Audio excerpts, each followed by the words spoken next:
हे guys, जय Mahakal. Welcome to my channel Madhya Pradesh Aarambh. आज हम पढ़ने वाले हैं पेपर नंबर एथिक्स, जिसमें हम कंप्लीट करेंगे दार्शनिक, विचारक, सामाजिक कार्यकर्ता और सुधारक। यदि आप हमारे चैनल पर नए हैं तो प्लीज़ चैनल को सब्सक्राइब कीजिए, वीडियो को लाइक कीजिए, कमेंट कीजिए और शेयर कीजिए। इसमें हम एथिक्स की सारी सीरीज को कंप्लीट करेंगे जो कि आज से स्टार्ट हो रही है। तो प्लीज़ गाइस मुझे अपना सपोर्ट बनाए रखें और चैनल को अपना प्यार लौटाते रहें। तो आइए स्टार्ट करते हैं। संसार के महान नेताओं, प्रशासकों और सुधारकों ने अपने जीवन और उपदेशों से संसार और मानवता को नई राह दिखाई है। समय साक्षी है कि उनकी वाणियों की प्रासंगिकता और महत्ता अक्षुण्ण रही है। उनके कर्म और विचार मानव सभ्यता को और अधिक ऊंचाई की ओर ले जाने में सक्षम साबित हुए हैं।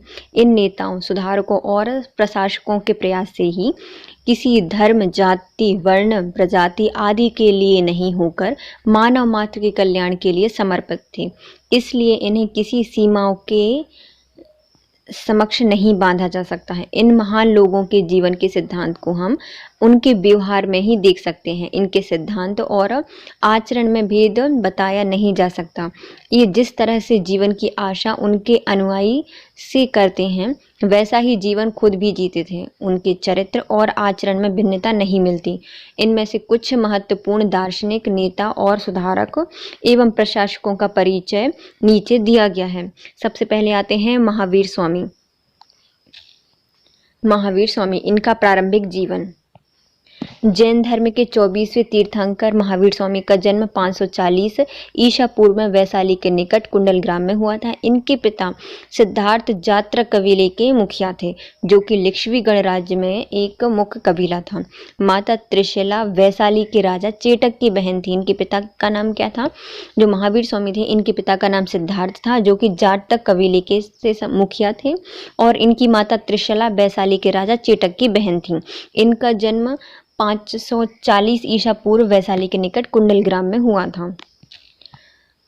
इनके बचपन का नाम वर्धमान था और वर्धमान महावीर स्वामी ने 30 वर्ष की आयु में अपने माता पिता की मृत्यु के बाद अपने बड़े भाई नंदीवर्मन की आज्ञा से सांसारिक जीवन का परित्याग कर संन्यास ग्रहण कर लिया और सत्य की खोज में घर से निकल गए। उनकी तपस्या 12 वर्षों में ऋजुपालिका नदी के तट पर जाम्बिक ग्राम में साल वृक्ष के नीचे वैशाख शुक्ल की दशमी को उन्हें कैवल्य ज्ञान की प्राप्ति हुई और वे कैवल्यन कहलाए। उन्हें 12 वर्ष की तपस्या के बाद ऋजुपालिका नदी के तट पर जाम्बिक ग्राम में साल वृक्ष के नीचे वैशाख शुक्ल की दशमी को उन्हें कैवल्य अर्थात ज्ञान की प्राप्ति हुई। इसके बाद वे कैवल्यन कहलाए। इसी समय से महावीर जिन्हें विजेता कहा जाता है, आहत, पूज्य और निर्ग्रंथ अर्थात बंधनहीन कहलाने लगे। कौशल, मिथिला, चंपा, मगध कौशल, मिथिला, चंपा, मगध आदि महाजनपदों में महावीर स्वामी ने 30 वर्ष तक जैन धर्म का प्रचार प्रसार किया। 72 वर्ष की आयु में महावीर स्वामी की मृत्यु हो गई अर्थात निर्वाण प्राप्त हो गया, जो कि 468 ईसा पूर्व में पावापुरी बिहार के राजगीर के निकट हुआ था। अपनी समस्त इंद्रियों को वश में करने के कारण इन्हें जिन या विजेता कहा जाता था। इन्हें सभी इंद्रियों को बस में करने के कारण इन्हें क्या कहा जाता था? जिन या विजेता कहा जाता था। इसी से जैन धर्म शब्द की उत्पत्ति हुई है। महावीर स्वामी को अव्यवस्थित जिन विश्वासों को व्यवस्थित और सुदृढ़ धर्म में सहिष्णुताबद्ध करने का श्रेय जाता है। इनको अव्यवस्थित जन विश्वासों को व्यवस्थित और सुदृढ़ धर्म में संहिताबद्ध करने का श्रेय किसको जाता है? महावीर स्वामी जी को जाता है। अब आते हैं महावीर स्वामी जी के बारे में हम कुछ उनसे विशेष पढ़ लेते हैं। जैसे उनका जन्म 540 ईसा पूर्व में हुआ था, जो कि अन्य स्त्रोतों में 599 बताया जाता है।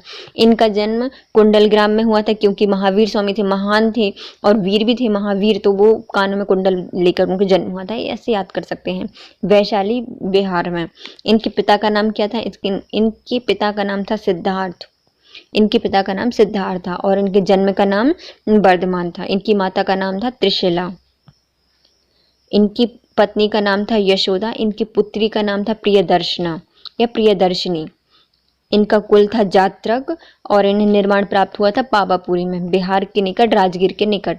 इनकी मृत्यु 468 ईसा पूर्व में हुई थी और अन्य स्त्रोतों में 527 ईसा पूर्व बताई जाती है। अब आते हैं महावीर स्वामी जी के उपदेश। महावीर स्वामी जैन दर्शन आत्मा, आत्मा की अमरता, बंधन, मोक्ष, पुनर्जन्म और कर्म के सिद्धांत को मानता है। तो जैन धर्म किनको मानता है? आत्मा को, आत्मा की अमरता को, बंधन को, मोक्ष को, पुनर्जन्म को और कर्म के सिद्धांत को मानता है, परंतु सैद्धांतिक रूप से ईश्वर व अवतारवाद में यकीन नहीं रखता, क्योंकि सैद्धांतिक रूप से ईश्वर और अवतारवाद में यकीन नहीं रखता। व्यवहारिक तौर पर जैन धर्म में ईश्वर को स्वीकार कर लिया गया है, परंतु उनका स्थान जिन से नीचे रखा गया है। मतलब जिन मतलब जिसने इंद्रियों को जीत लिया हो, उनको ईश्वर के बराबर रखा गया है ना। और ये ईश्वर को वैसे भी नहीं मानते और अवतारवाद में भी यकीन नहीं करते। महावीर ने ज्ञान प्राप्ति के बाद पहला उपदेश कहाँ दिया था? राजगृह के वितलपर्णी पहाड़ी में दिया था। ज्ञान प्राप्ति के बाद महावीर स्वामी ने अपना पहला उपदेश राजगृह के वितरतरणी पहाड़ियों में दिया था। महावीर स्वामी ने सबसे ज़्यादा उपदेश वैशाली में दिए हैं। अब आते हैं जैन धर्म के नैतिक विचार। जैन धर्म के नैतिक विचार और मोक्ष की धारणाओं का विशिष्ट महत्व है। बंधन का अर्थ होता है कर्म की प्रक्रिया में उलझे रहना। बंधन क्या होता है? धर्म की मतलब कर्म की प्रक्रिया में उलझे रहना। व्यक्ति का जन्म इसलिए होता है क्योंकि जन्म या कर्म का जो फल होता है पिछले जन्म की समाप्ति के बाद भी बच गया होता है। संसार में होने वाला बंधन का परिणाम भी है और कारण भी।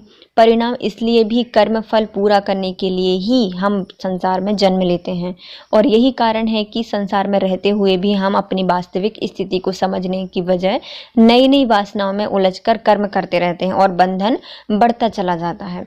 अब देखिए, बंधन क्या है? कर्म की प्रक्रिया कहलाना या कर्म में उलझा रहना, कर्म की प्रक्रिया में उलझा रहना, ये क्या कहलाता है? बंधन कहलाता है। मनुष्य का जीवन इसलिए होता है क्योंकि जो पिछले जन्म के कर्म थे वो उस समय कंप्लीट नहीं हुए थे और फिर उनका फल मिलना बाकी रह गया था, इसलिए हमारा नया जन्म हुआ है। लेकिन हम अपनी वास्तविकता को समझने की बजाय क्या करते रहते हैं? नई नई वासनाओं में उलझकर और कर्म करते रहते हैं और बंधन में बढ़ते चले जाते हैं। मोक्ष क्या होता है?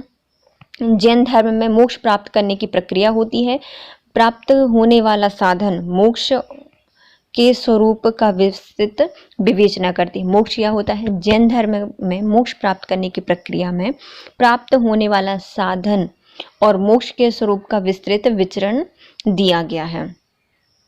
प्रक्रिया जैन आचार्यों ने बंधन से मुक्त तक की प्रक्रिया को मुख्यतः 5 लक्षणों में बताया है। अब यदि हम बंधन से मुक्त होना है तो 5 प्रकार या फिर 5 चरण बताए गए हैं कि हम उनसे मुक्त कैसे हो सकते हैं।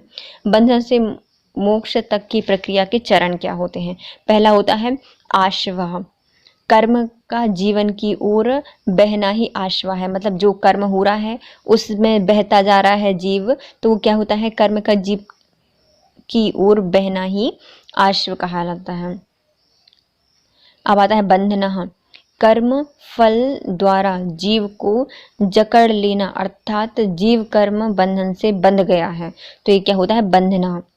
संवरः, ये क्या होता है? संवर का अर्थ होता है नए कर्म को आत्मा से जुड़ने से रोक देना। यहाँ से मोक्ष का प्रयास प्रारंभ होता है। देखो अभी क्या था? आश्वा एक जीव था, वो कर्मों का जीव की ओर बहता जाना, ये क्या होता है? आश्वा होता है, मतलब है ना। और बंधन क्या होता है? कर्म फल द्वारा जीव को जकड़ लेना, मतलब जितने भी कर्म है वो जीव को जकड़ लेंगे और जीव कर्म के बंधन से बंध गया है तो वो बंधा ही रहेगा।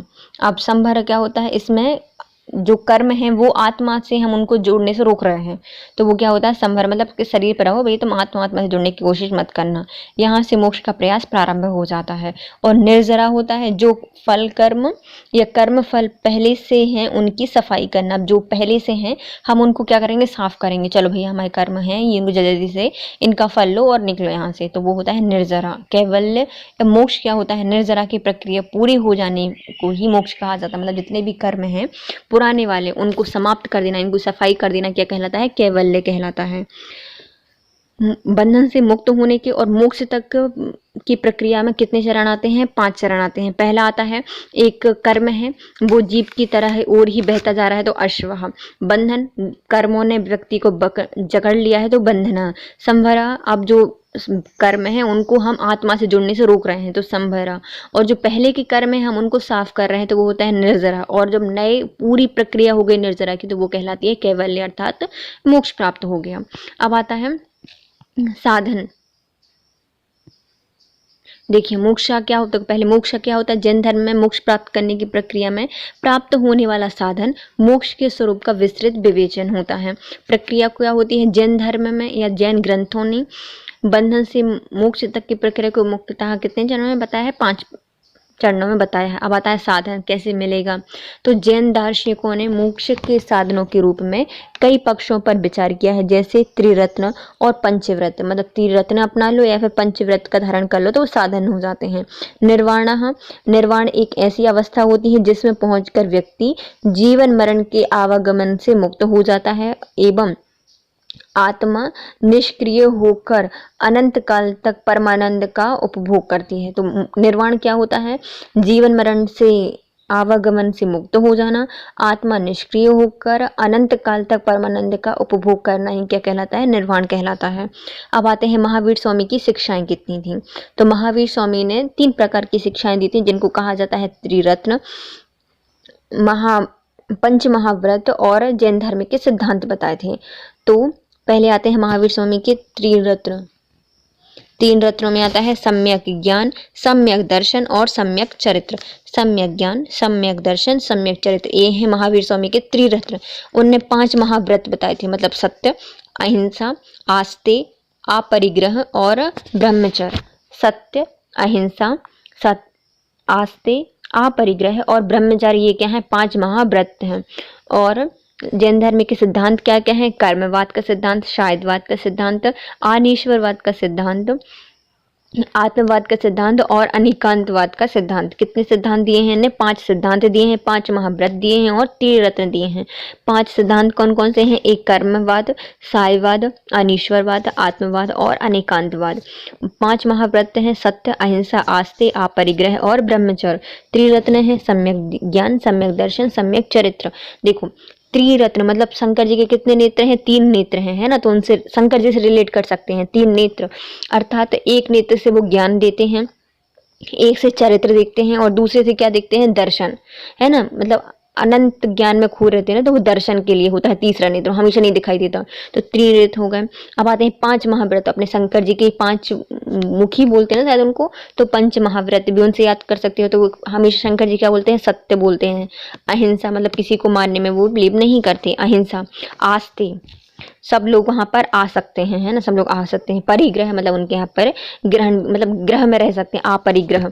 और ब्रह्मचारी, ब्रह्मचारी भी होते हैं। क्या क्या हो गया, देखो पहले हो गया सत्य, अहिंसा, आस्ते। सत्य, अहिंसा, आस्ते, अपरिग्रह और ब्रह्मचर्य, 5 महाव्रत हो गए। अब आते हैं सिद्धांत, 5 सिद्धांत हैं। तो अब जो इंसान आया है वो कर्म करेगा, कर्म से बंधा हुआ है तो होता है क्या, पहले आता है कर्मवाद। शायद उसके कर्म बच्चे होंगे तो क्या होता है, शायद से शायदवाद, शायदवाद। अनीश्वरवाद, तो क्या ईश्वर बहुत सारे हैं, तो बोलते हैं नहीं ईश्वर तो है ही नहीं, अनाद ईश्वरवाद, अनीश्वरवाद, कोई ईश्वर नहीं होता। आत्मवाद है, आत्मा है तो आत्मवाद। और अनेकांतवाद, अनेक वाक्य भी हैं तो अनेकांतवाद। देखो कर्म है, शायद है, भगवान नहीं होता, अनीश्वरवाद, आत्मा होती है और अनेक होती हैं तो अनेकांतवाद। कितने, 3 रत्न, 5 महाव्रत और सिद्धांत। पहला है सिद्धांत। त्रिरत्न में 3 नेत्र हैं, एक सम्यक ज्ञान, सम्यक दर्शन और सम्यक चरित्र। फिर आते हैं 5 महाव्रत, तो सत्य, अहिंसा, आस्ते, अपरिग्रह और ब्रह्मचर्य। फिर आते हैं सिद्धांत, कर्मवाद, शायदवाद, अनीश्वरवाद, आत्मवाद और अनेकांतवाद। अब आते हैं त्रिरत्न को हम डिटेल से पढ़ते हैं। त्रिरत्न मनुष्य को निर्वाण प्राप्त करने में सहायक होते हैं। कर्म के बंधन से मुक्त एवं ज्ञान प्राप्ति हेतु त्रिरत्न का मार्ग बताया गया है। मतलब ज्ञान प्राप्ति के लिए, कर्म के बंधन से मुक्त होने के लिए त्रिरत्न का जो मार्ग है वो बताया गया है। त्रिरत्न में क्या होता है, सम्यक ज्ञान होना चाहिए, सम्यक दर्शन होना चाहिए और सम्यक चरित्र होना चाहिए। सम्यक ज्ञान मतलब क्या होता है, सम्यक ज्ञान का अर्थ होता है सच्चा और पूर्ण ज्ञान। मतलब ज्ञान है मतलब आधा अधूरा नहीं होना चाहिए, क्योंकि बहुत पुरानी कहावत है कि अधजल गगरी झलकत जाए। यदि आधा ज्ञान होगा तो वो किसी काम का नहीं होता। तो इसलिए क्या होना चाहिए, पूर्ण ज्ञान होना चाहिए और सच्चा होना चाहिए। ये नहीं कि झूठा किसी भी ने कुछ भी बता दिया जो कि अपन सोशल मीडिया पे नॉर्मली मिल जाता है, वैसा ज्ञान नहीं। सच्चा ज्ञान होना चाहिए, सच्चा और पूर्ण ज्ञान होना चाहिए। तो वो क्या होता है, सम्यक ज्ञान होता है। सम्यक ज्ञान से सत्य और असत्य का भेद स्पष्ट हो जाता है। देखो, हमने सोशल मीडिया पे कोई चीज़ डाल दी, यूट्यूब पर वीडियो देख ली, उससे क्या चीज़ें स्पष्ट होती हैं, नहीं होती, आप और उलझ के रह जाते हैं। तो ये एक सच्चा ज्ञान नहीं है। लेकिन बुक्स में जो मिलता है, अच्छे से बुक्स में जो मिलता है वो क्या होता है, सच्चा ज्ञान होता है। और आप सत्य और असत्य अच्छे से भेद स्पष्ट कर सकते हो। आप इस पर क्लेम भी कर सकते हो, यदि बुक्स में कोई चीज़ गलत दी गई है तो आप उस पब्लिकेशन वाले पे, मतलब जो पब्लिकेशन है उस पर केस वगैरह कर सकते हैं या फिर कुछ भी। लेकिन सोशल मीडिया में ऐसा होता नहीं है, तो सत्य और मतलब असत्य का भेद आप स्पष्ट कर सकते हैं। जैन आगमों के कथनों को ठीक से समझना और उन पर चिंतन और मनन करना। जैन धर्मों में जितने आगम दिए गए हैं उनको ठीक से पढ़ना, उनको समझना, उनके ऊपर चिंतन और मनन करना, ये क्या कहलाता है, सम्यक ज्ञान कहलाता है। मतलब उस ज्ञान को अच्छे से परख कर समझना कि वो क्या कहना चाह रहे हैं, तो ये क्या होता है, सम्यक ज्ञान होता है। अच्छा, अर्थात सच्चा ज्ञान होता है, पूर्ण ज्ञान होता है। सत्य और असत्य का भेद कर सकते हैं और उनको ठीक से पढ़ना और उनका चिंतन मनन करना। आप ये जो 3 नंबर क्वेश्चंस आते हैं ना, उसमें भी ये कर सकते हो, 3 मार्कर में भी ये हो सकता है। 3 मार्कर में आराम से पूछ सकते हैं कि सम्यक ज्ञान, सम्यक दर्शन, सम्यक चरित्र क्या होते हैं, तो आप इनको 3 लाइन में लिख सकते हैं। अब आते हैं सम्यक दर्शन। सम्यक दर्शन से तात्पर्य होता है जैन तीर्थंकों में विश्वास रखना और सत्य के प्रति श्रद्धा रखना। तो ये क्या होता है, सम्यक दर्शन होता है। जो ज्ञान यथार्थ होता है वही सत्य होता है, और अर्थात ऐसा ज्ञान जैन तीर्थंकों के उपदेशों से प्राप्त होता है और उपदेशों का अक्षरशः पालन करना चाहिए। देखिए, सम्यक दर्शन क्या होता है, जो भी जितने भी जैन तीर्थंकर हैं उनमें विश्वास रखना और उनके प्रति, सत्य के प्रति श्रद्धा रखना, ये क्या कहलाते हैं, सम्यक दर्शन कहलाता है। और सम्यक दर्शन, जो ज्ञान यथार्थ है वह हमेशा सत्य होता है, और ऐसे ज्ञान जैन तीर्थंकर जो होते हैं वो अपने उपदेश से देते हैं और उनको उनसे प्राप्त करना। अब आता है सम्यक चरित्र। सम्यक चरित्र से तात्पर्य होता है इंद्रियों और कर्म पर पूरा नियंत्रण स्थापित करना। कर्म, ऐसा चरित्र होना चाहिए कि पूरी इंद्रियां और कर्म पर पूरा नियंत्रण होना चाहिए, तो वो होता है सम्यक चरित्र। जीवन में सुख दुख के प्रति समभाव रखना ही सम्यक आचरण होता है।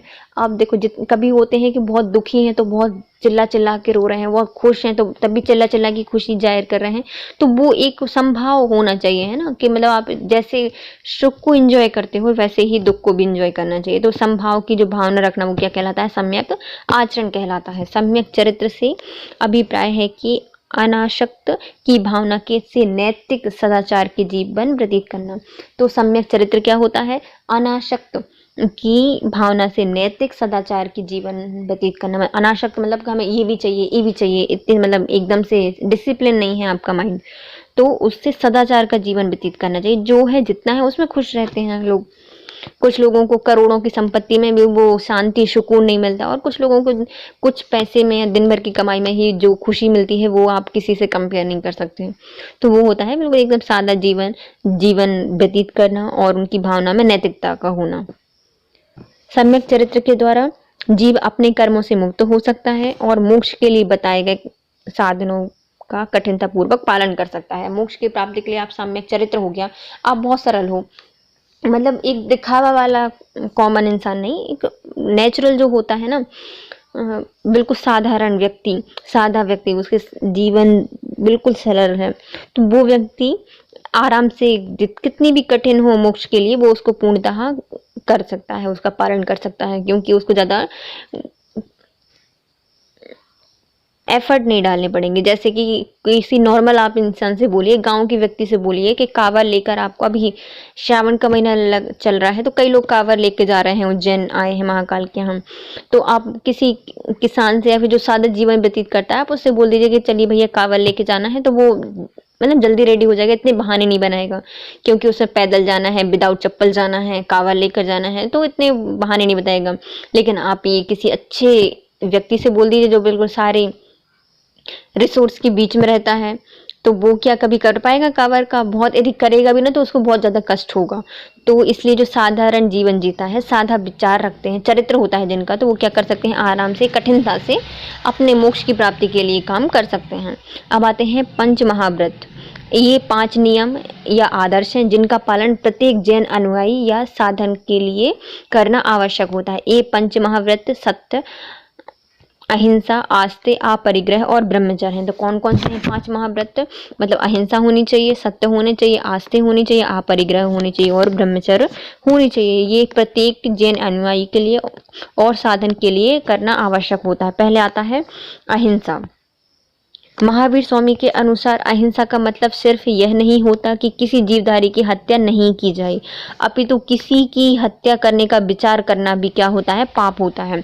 मतलब महावीर स्वामी ने क्या कहा है? किसी जीवधारी को मारना ही अहिंसा नहीं है, अर्थात किसी व्यक्ति की हत्या करने का विचार भी करना क्या होता है? पाप होता है। मन, वचन अर्थात वाणी और कर्म से किसी को दुख न पहुंचाने का ही संकल्प अहिंसा होती है। महावीर स्वामी ने दूसरे के दुख दूर करने की धर्म वृत्ति को अहिंसा धर्म कहा है। मतलब दूसरों को दुख से मुक्त करना है, दुख से दूर कर देना धर्म वृत्ति को क्या कहा जाता है? अहिंसा कहा जाता है।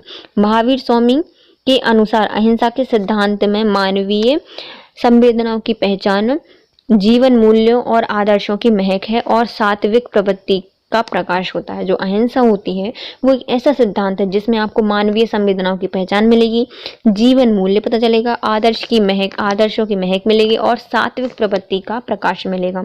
महावीर स्वामी ने कदाचार, आचरण की शुद्धता, विचार की स्वच्छता, चारित्रिक आदर्शों से मानवीय वृत्तियों का विकार, इन सभी नैतिक सूत्रों के आधार पर भूमि अहिंसा को माना है।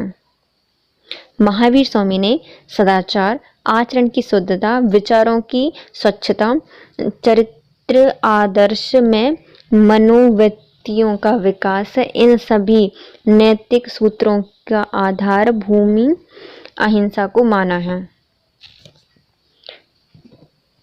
अहिंसा सर्वधर्म समभाव की आधारशिला है। समता, सामाजिक न्याय, मानव प्रेम की प्रेरक शक्ति और जहाँ मानव और मानव के बीच भेदभाव न हो, हृदय और हृदय, शब्द और शब्द, भावना और भावना के बीच समन्वय हो, वो क्या कहलाता है? अहिंसा कहलाती है। अहिंसा क्या होती है? सर्वधर्म समभाव की आधारशिला है। मतलब सारे धर्म समान हैं, सारी जाति समान है, सामाजिक न्याय समान है, मानव में प्रेम की प्रेरकता शक्ति है, मानव मानव में कोई भेद नहीं है, हृदय हृदय में कोई भेद नहीं है, शब्द शब्द में भेद नहीं होना चाहिए और भावना भावना में भेद नहीं होना चाहिए। सब में क्या होनी चाहिए? समन्वय स्थापित होना चाहिए। वो क्या है? अहिंसा है। सत्य, महावीर स्वामी ने सदा सत्य बोलने की अवधारणा पर बल दिया है। जो असत्य है वह त्याग कर देना चाहिए। बिना किसी विषय पर नहीं बोलना चाहिए, बिना विचारे किसी भी विषय पर नहीं बोलना चाहिए, बिना सोचे समझे नहीं बोलना चाहिए। यदि कोई बात सत्य हो परंतु कटु हो तो उसे नहीं बोलना चाहिए। मतलब यदि बोलते ना सत्य कड़वा होता है, तो यदि कड़वा बहुत ज़्यादा कड़वा हो, नीम से भी कड़वा हो, तो डेफिनेटली उसको नहीं बोलना चाहिए। क्रोध, अहंकार और लोभ के समय भाषण नहीं देना चाहिए। अर्थात जब गुस्से में हो, अहंकार हो और लोभ हो, तो इन तीनों समय भाषण नहीं देना चाहिए।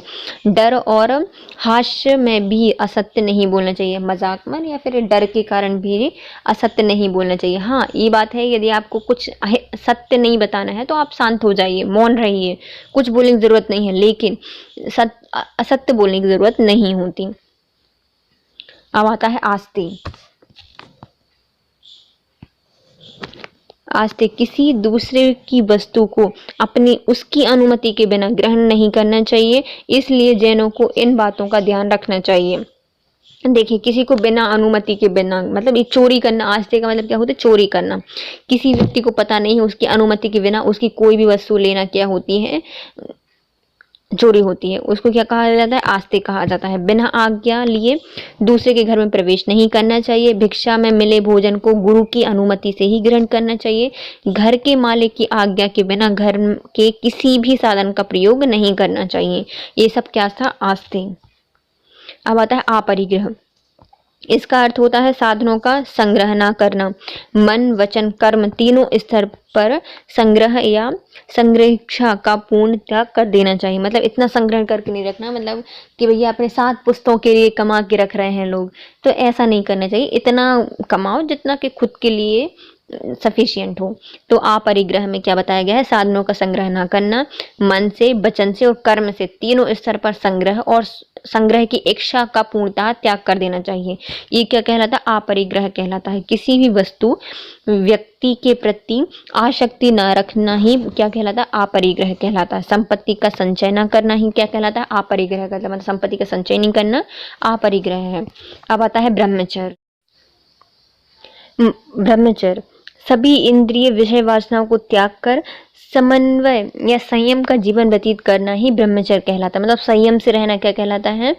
ब्रह्मचर्य कहलाता है। जैन मुनियों के लिए इसलिए व्यवस्था की गई है ताकि वे ब्रह्मचर्य व्रत का पालन कर सकें। किसी भी स्त्री से वार्तालाप न करना, ये सब किसके लिए है? जो जैन ऋषि मुनि होते हैं ना, उनके लिए है ये।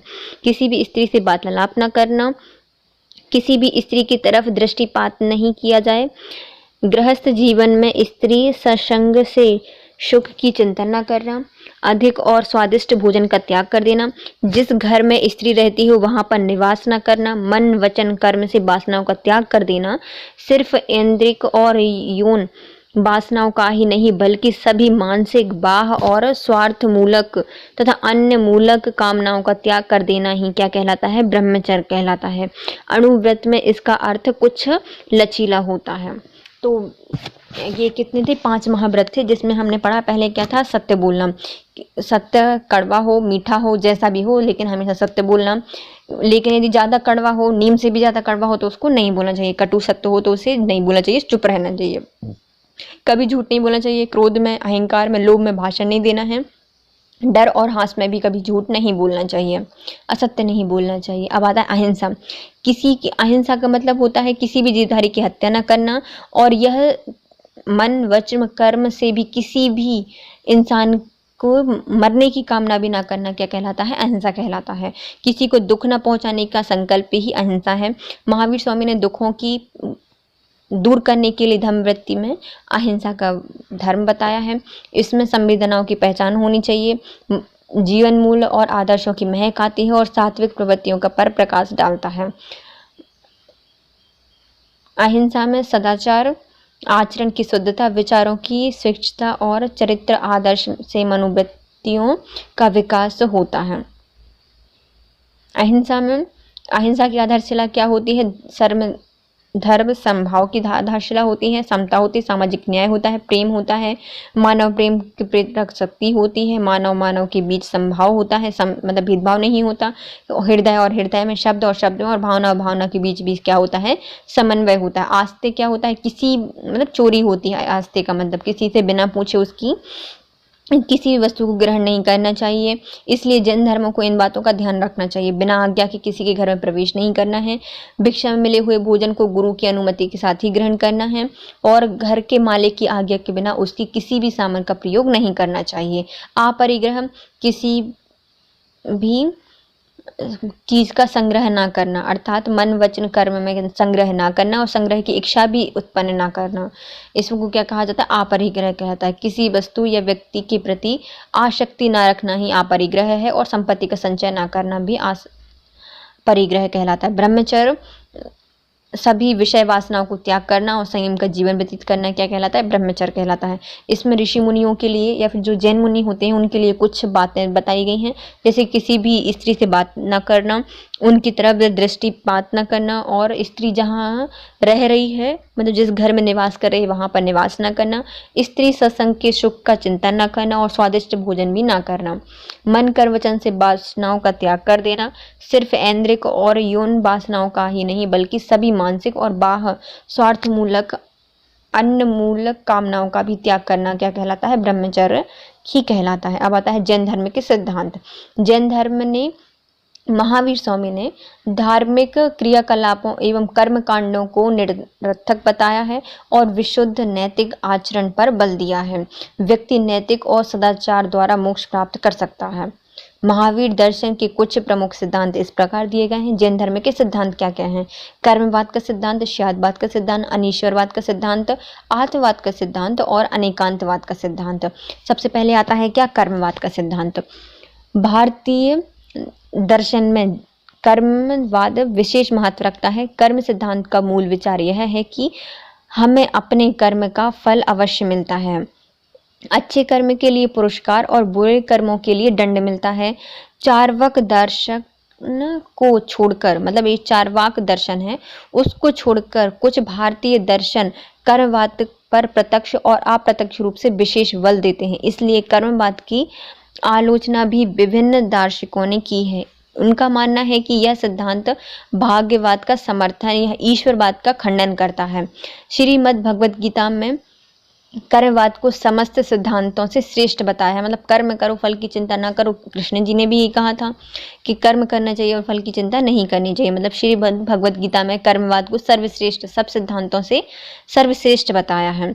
और सभी दर्शनों में सिर्फ चार्वाक सिद्धांत को छोड़कर सभी भारतीय दर्शन में कर्मवाद का प्रत्यक्ष या अप्रत्यक्ष रूप से विशेष बल दिया गया है। कर्म की विवेचना में जो दार्शनिक हैं वो इसलिए खंडन करते हैं क्योंकि यह भाग्यवाद का समर्थन करता है और ईश्वरवाद का भी खंडन करता है। अब आता है श्यादवाद। श्यादवाद ज्ञान मीमांसा से संबंधित एक रहस्यवादी सिद्धांत है। ये किससे संबंधित है? तो ये ज्ञान मीमांसा से संबंधित है श्यादवाद। इसमें किसी भी तथ्य को अंतिम सत्य स्वीकार करने से मना कर दिया जाता है क्योंकि प्रत्येक तत्व या तथ्य परिवर्तनशील है। वस्तु को देखने के सबके अपने दृष्टिकोण होते हैं जो दूसरे को भिन्न भिन्न दिखाई देते हैं। अल्प ज्ञान विवाद का कारण होता है। इसलिए जैन धर्म या जैन दर्शन में इसके निराकरण हेतु श्यादवाद की संकल्पना पर प्रतिपादन किया गया है। विवाद से बचने के लिए जैन धर्म में प्रत्येक निर्णय के आरंभ में श्याद शब्द जोड़ दिया जाता है और उसकी सलाह दी जाती है। तब श्यादवाद, मतलब श्यादवाद क्या होता है? श्यादवाद का अर्थ होता है शायद, है ना। तो ये किससे संबंधित है? तो ये ज्ञान मीमांसा से संबंधित है। तो हर व्यक्ति इतना ज्ञानी नहीं होता या फिर पूर्ण ज्ञानी नहीं होता कि वो हर अपने विचार को या फिर किसी वस्तु को सत्य या असत्य कर दे और उसे स्वीकार करने के लिए सबको बोले। तो इसलिए हर कथन, हर तथ्य क्या होता है? परिवर्तनशील होता है। वस्तु के कई दृष्टिकोण हो सकते हैं, उसे देखने वाले के भी कई अलग दृष्टिकोण हो सकते हैं। इसलिए दूसरे व्यक्ति को जो वस्तु आपको सिक्स दिखाई दे रही है वो सामने वाले को 9 भी दिखाई दे सकती है। इसलिए भिन्न भिन्न उसके दृष्टिकोण हो सकते हैं। अल्प ज्ञान क्या होता है? विवाद को ज्ञान मतलब बढ़ावा देता है। अल्प ज्ञान में क्या होता है? हम बोलेंगे नहीं ये ही सत्य है, तो झगड़ा होना असंभव भी है ना। तो क्या होता है? अल्प ज्ञान क्या होता है? विवाद को जन्म देता है। इसलिए जैन धर्म में झगड़े से बचने के लिए, विवाद से बचने के लिए श्यादवाद की संकल्पना का प्रतिपादन किया जाता है। और इसमें क्या कहा जाता है कि हर वाक्य, हर दर्शन के आगे क्या लगाना है? श्याद लगाना है। शायद ऐसा हो सकता है, शायद ऐसा नहीं हो सकता, शायद ये भी हो सकता है, शायद ऐसा भी नहीं हो सकता, शायद तुम सही हो, शायद मैं भी सही हूँ, शायद मैं सही नहीं हो सकता, तुम भी सही नहीं हो। तो ये श्याद करके या शायद करके ये पूरा श्यादवाद दिया गया है। अब आते हैं क्या? अनीश्वरवाद। जैन दर्शन अनीश्वरवादी होता है। इसका तर्क है कि जगत में ईश्वर है तो उसमें दुख क्यों है। अनीश्वरवाद से तात्पर्य है कि वे वेदों की सत्ता को निराकार करते हैं, मतलब वेदों की सत्ता को नहीं मानते। ईश्वरवादी सत्ता मानती है कि वेदों की रचना ईश्वर ने की है, तो वेदों में बलि, कर्मकांड तथा स्वार्थों का समावेशन क्यों दिया गया है। तो ये अनीश्वरवादी मानते हैं। अनीश्वरवादियों का अर्थ होता है ईश्वर नहीं होते, अर्थात जो वेद हैं वो सत्य नहीं है, अर्थात क्या है? वो उनको नकार दिया गया है। क्योंकि जो ईश्वरवादी होते हैं वो क्या मानते हैं कि जो वेद हैं वो किसने लिखे हैं? देवताओं ने लिखे हैं, ईश्वर की वाणी है। लेकिन जो अनीश्वरवादी होते हैं वो बताते हैं कि यदि वेद भगवान ने लिखे हैं तो उसमें बलि, कर्म कांड कहाँ से आ गया, बलि देने की प्रथा कहाँ से आ गई और स्वार्थ का समावेश कैसे हो गया। तो ये अनीश्वरवादी मानते हैं और मानते हैं यदि जगत में ईश्वर है तो जगत में फिर दुख क्यों है। अब आता है आत्मवाद। भारतीय दर्शनों में आत्मा की सत्ता के बारे में कई विचार देखने को मिलते हैं। जैन धर्म आत्मा की सत्ता को स्वीकार करता है, जबकि बौद्ध दर्शन और चार्वाक आत्मा की सत्ता में विश्वास नहीं करते। भारतीय दर्शन में आत्मा को शरीर से भिन्न एक आध्यात्मिक सत्ता कहा गया है, यह नित्य और अविनाशी है। तो आत्मवाद क्या होता है? मतलब जैन धर्म भी क्या मानते थे? आत्मावाद पर इन्हें भी विशेष बल दिया गया है। भारतीय दर्शनों में आत्मा की सत्ता के बारे में हमें देखने के लिए मिल जाएगा। जैन भी आत्मा की सत्ता को स्वीकार करते हैं, लेकिन बौद्ध धर्म और जो चार्वाक दर्शन है उसमें आत्मा की सत्ता पर विश्वास नहीं किया गया है। और भारतीय धर्म भी क्या मानता है कि आत्मा होती है वो भी एक आध्यात्मिक सत्ता है जो कि नित्य है और अविनाशी है। अब आता है अनेकांतवाद। वस्तु और स्यादवाद ज्ञान की सापेक्षता का सिद्धांत है। जहाँ पर स्यादवाद ज्ञान मीमांसा से संबंध रखता है, वहीं अनेकांतवाद तत्व मीमांसा से संबंध रखता है।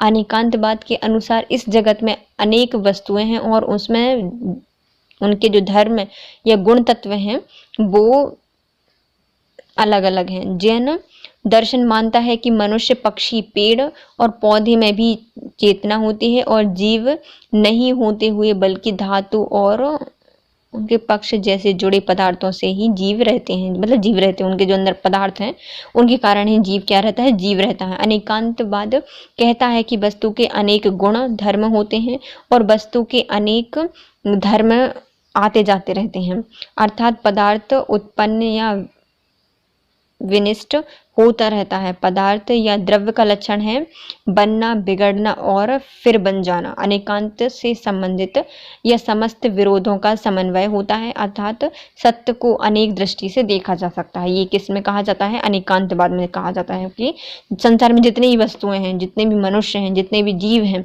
वो क्या होते हैं, अनेक तत्वों से मिलकर बने होते हैं, अनेक वस्तुओं से मिलकर बने होते हैं, जिसमें धर्म गुण तत्व होता है। जैन धर्म मानता है कि जितने भी मनुष्य हैं, पक्षी हैं, पेड़ पौधे हैं, उनमें चेतना होती है, जीव नहीं होने के बल्कि उनमें धातु से बने होते हैं और उनमें क्या होता है, उनमें अनेक अनेक गुण होते हैं और जिससे कि ये धर्म और इनके जो धर्म होते हैं, गुण, वो आते जाते रहते हैं, अर्थात मनुष्य बनता है, बिगड़ता है, फिर बन जाता है और समस्त विरोधों का समन्वय होता है इसमें और सत्य को अनेक दृष्टि से इसमें देखा जा सकता है।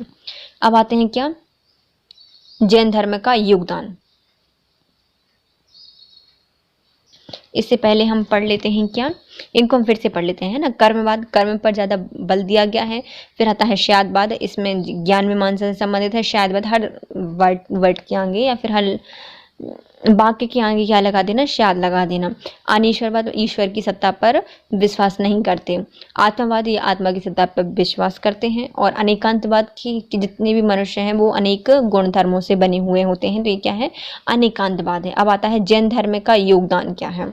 जैन धर्म ने ही सबसे पहले वर्ण व्यवस्था और वैदिक कर्मकांडों की बुराइयों को रोकने के लिए गंभीर प्रयास किए थे।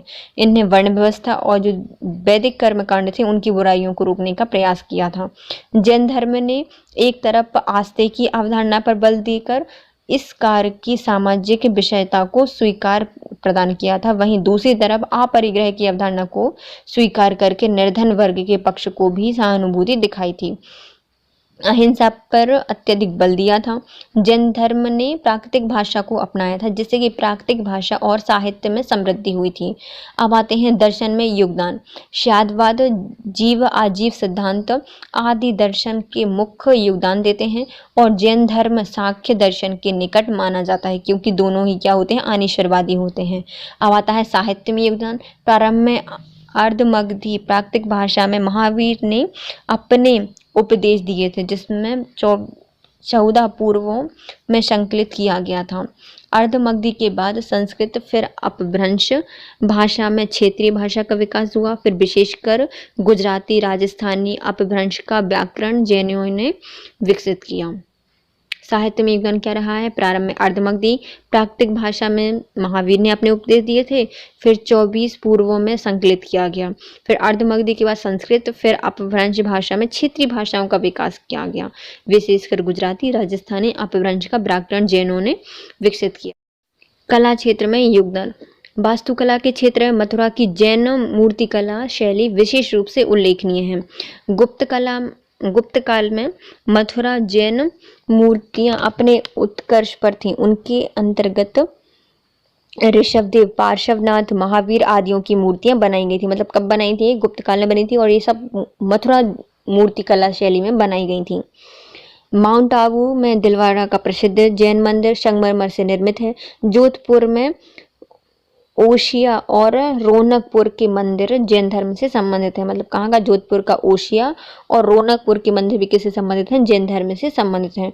देवगढ़ के दशावतार मंदिर के अभिलेख में जैन संत शांतिनाथ का उल्लेख मिलता है। तो ये कहाँ मिलता है, देवगढ़ का जो दशावतार मंदिर है वहाँ पर एक अभिलेख में जैन संत शांतिनाथ का उल्लेख मिलता है। दक्षिण कर्नाटक में जैन धर्म को वशदी कहा जाता है। कर्नाटक में क्या कहा जाता है? इनको वशदी कहा जाता है। खजुराहो मंदिर श्रृंखला में आदिनाथ मंदिर, बाहुबली की विशेष गोमतेश्वर प्रतिमा प्रमुख है। खजुराहो में क्या है? आदिनाथ का मंदिर है, पार्श्वनाथ का मंदिर भी है और बाहुबली की जो विशाल गोमतेश्वर की प्रतिमा है वो भी जैन धर्म से संबंधित है। चित्रकला में ताड़पत्र का प्रयोग जैनियों ने किया था। जैन दर्शन का मूल्यांकन। सकारात्मक पक्ष। अहिंसा का मूल्य अत्यंत व्यवहारिक होता है। 20वीं शताब्दी में आतंकवाद व जेनोसाइड जिस तरह से बढ़ते हैं उनका समाधान अहिंसा से ही संभव है। वर्तमान में पर्यावरण संकट और पशु अधिकार के मुद्दे को देखते हुए अहिंसा का मूल्य प्रासंगिक है। वितरण मूल्य न्याय सुनिश्चित करने के लिए अपरिग्रह का मूल्य प्रासंगिक है। अगर अमीर लोग धन के संचय से बचेंगे, जैसे बिल गेट्स या वॉरेन बफेट हो गए, तो अपरिग्रह की यह भावना वंचित लोगों के कल्याण में सहायक होगी। आस्तिक का अर्थ होता है अगर व्यापक रूप से ले लिया जाए तो हम किसी का भी अधिकार नहीं छीन सकते या नहीं छीनना चाहिए। यह सिद्धांत मानव पशु संबंध, मानव मानव संबंध और अंतर्राष्ट्रीय नैतिकता के आधार पर महत्व रखता है। आतंकवाद, नस्लवाद और क्षेत्रवाद के मूल में यही कारण होता है कि कुछ व्यक्तियों ने बाकी व्यक्तियों का हक छीन लिया है। तो ये क्या हो गया? अपरिग्रह इसमें संबंधित हो जाएगा, है ना। तो आप परिग्रह यदि हम करेंगे तो सबके हक उनको मिलते रहेंगे और इन जो बड़ी बड़ी समस्याएं हैं इनसे निजात पाया जा सकता है। जैन की ज्ञान मीमांसा का एक प्रमुख सिद्धांत शायदवाद है, जिसका अर्थ होता है कि सामान्य मनुष्य का ज्ञान हमेशा एक विशेष दृष्टिकोण के सापेक्ष होता है। विभिन्न व्यक्तियों और विचारकों में झगड़ा तभी होता है जब वे अपने सापेक्ष सिद्धांत को निरपेक्ष मान लेने की भूल करते हैं। अगर ये समझ जाएं कि उनका ज्ञान सापेक्ष है और दूसरों का ज्ञान भी उनके लिए या उनकी दृष्टिकोण में उचित है, तो वे एक दूसरे के दृष्टिकोण के प्रति न केवल सहिष्णु हो जाएंगे बल्कि उनका सम्मान भी करेंगे। उनके बीच चर्चा की संस्कृति विकसित होगी जो वैचारिक लोकतंत्र का मूल आधार है। हिंदू धर्म ही दुनिया का सबसे अच्छा धर्म है को निरपेक्ष कथन माना जाता है और मुसलमान इस्लाम ही सबसे महान धर्म है। हिंदू धर्म ही दुनिया का सबसे अच्छा धर्म है को निरपेक्ष कथन मानते हैं और मुसलमान इस्लाम को ही सबसे अच्छा धर्म मानते हैं। तो ये क्या होते हैं? दो विचारों का टकराव होता है, को निरपेक्ष कथन माना जाता है। परंतु शायदवाद का प्रभाव से समझा जा सकता है कि समाज को समतामूलक बनाने की दृष्टि से इस्लाम एक अच्छा धर्म है, जबकि ईश्वर और मनुष्य के संबंध में लचीलापन की दृष्टि से हिंदू एक अच्छा धर्म है। बल्कि सभी धर्मों किसी न किसी दृष्टि से अवश्य श्रेष्ठ होंगे, चाहे वे कारण हमें ज्ञात हों या ना हो। अब आता है नकारात्मक पक्ष। ब्रह्मचर्य की धारणा मुश्किल भी है और अवैज्ञानिक भी। अगर स्वाभाविक सुख प्राप्त करना अनैतिक ही था तो ईश्वर और प्रकृति ने मनुष्य को ऐसी इच्छाएं ही क्यों दी? क्या ईश्वर या प्रकृति अनैतिक है या उनके द्वारा की दी गई इच्छाओं का विरोध करना अनैतिक है? व्यवहार में कई बार देखा जा सकता है कि जो साधु ब्रह्मचर्य का दावा करते हैं वे भी इस आदर्श से विचलित होते दिखाई देते हैं। इसलिए आदर्श की अव्यवहारिकता स्पष्ट होती है।